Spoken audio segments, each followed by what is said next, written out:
Hey everyone, thanks for being here tonight. I'm Michael Warwick. It's good to see you. We're glad you chose Fox 10 News this Saturday night. Well, protests across the country and boycotts in the world of sports continue as people demand change after Jacob Blake was shot several times by a police officer in Kenosha, Wisconsin, less than a week ago. One of those demonstrations taking place right here in Mobile this afternoon. Almarella Porter was there and has the story. Mobile now joining cities across the nation, protests sparking every day since a viral video surfaced, reportedly showing Jacob Blake shot 7 times by a Kenosha police officer. In 2020, we have to demand more. People fueled by frustration. This shouldn't happen. It's been too many times for many years, and I'm only 19. Tormented by Jacob Blake's shooting at the hands of a Kenosha police officer. It's almost at this point like I'm numb. It's something that's constantly occurring, and I'm finally tired, so I'm here showing that I'm tired. Investigators say what started as a domestic call ended with Blake being shot 7 times in the back while police tried to detain him. The shooting captured in a short viral video, enraging people across the country. I think it's important for Mobile to show up for these kind of matters because we are a very diverse and historied city, and we have to do something. In downtown Mobile, demonstrators rallying behind the nationwide protests and in support of the 29-year-old man who is now partially paralyzed. A call for change they believe has yet to be answered. We don't stop until it stops. 2 Kenosha police officers, including the one who shot Blake, have been placed on administrative leave. A GoFundMe has already raised $2 million to help with Blake's medical and other expenses. In Mobile, Marella Porter, Fox 10 News. The family of 29-year-old Jacob Blake asking for answers tonight. Investigators say they found a knife in the car Blake was trying to get in, but there's no way to tell if he was holding it when he was shot. That's because Kenosha officials never approved the purchase of body cams for their police department. Blake's family joining in marches in Wisconsin asking for an end to racial inequality and police brutality. I'm tired of this. I'm tired of this. No justice. No justice. And we're not going to stop. Blake remains in the hospital with multiple injuries. His family is calling on police to arrest the officer who shot him and the others who were involved.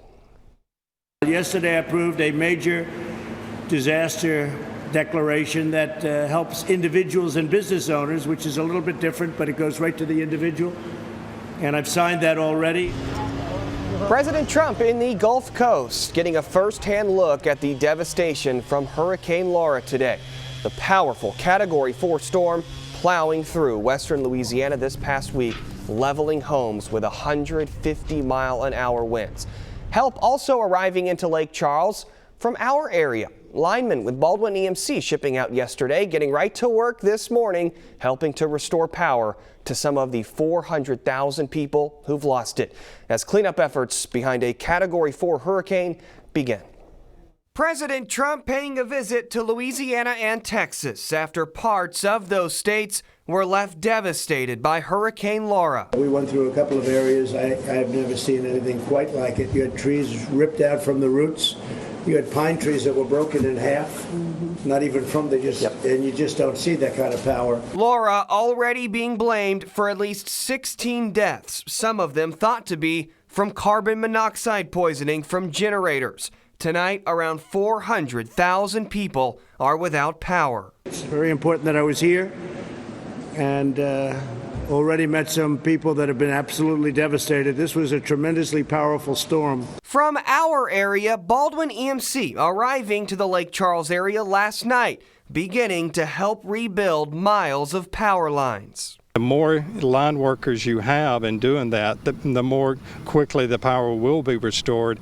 And we also know that one day, when we're hit with a huge storm like this, they will come to our aid as well. The president insisting one thing about Louisiana after taking a first-hand look at the damage. They rebuild fast. The president's disaster declaration for Louisiana, which he signed yesterday, opens up additional FEMA funding for 23 of the state's hardest hit communities. Fox 10 News caught up with the head of Alabama's Task Force 1, currently based in Lake Charles. Captain Scott Carmichael of Mobile Fire Rescue is heading up the 35-member crew of first responders and volunteers. He says they're helping find family members among hurricane-ravaged neighborhoods, as well as searching buildings as evacuees return to damaged homes. Carmichael says they could be out there for 2 weeks or longer.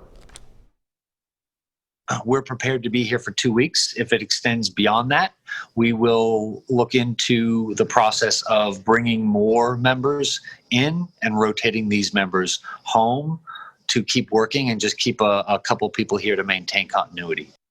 The unit is a self-sustained team specializing in search and rescue, technical rescue, water rescue, trench operations, and more. The west end of Dauphin Island is back open while work continues to clean up in the aftermath of the recent tropical weather. Coastal flooding forcing some people off the island until the water levels dropped. Crews are still out making sure the roads are safe. Mayor Jeff Collier asking everyone to continue driving through that area, especially with caution.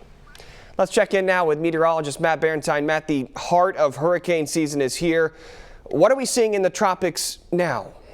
Well, we have a lot going on, no immediate threats. Let me just put it that way. You're going to see a bunch of circles here on this map that we're looking at. First off, I'm not going to let you go too long with this one here. I know it's real close, right? Basically on the peninsula of Florida. That's for some rain that's going to move back out here over the Atlantic and move out to the ocean. So don't worry about that one too much. I'll talk about that more in depth in a bit. We've also got this little area just off the Caribbean, low risk of development, medium risk of development here off the Cape Verde Islands. And these two, the National Hurricane Center doesn't have any risk zones up for yet, but the models sure do like them. So I'll be getting pretty in depth with all this coming up in a few minutes in the main weather. First off, though, let's talk about what we got out there right now. I do have a few little showers. Got one down here around Grand Bay, another one over here around Petty Boy Island. So it's been a couple little sprinkles in coastal areas. The main batch of the rain's been out here over the Gulf, and this is part of an upper level disturbance that's going to work its way across the peninsula, and that's one of those yellow circles I was talking about that could possibly develop once it moves out into the Atlantic, but it's not going to develop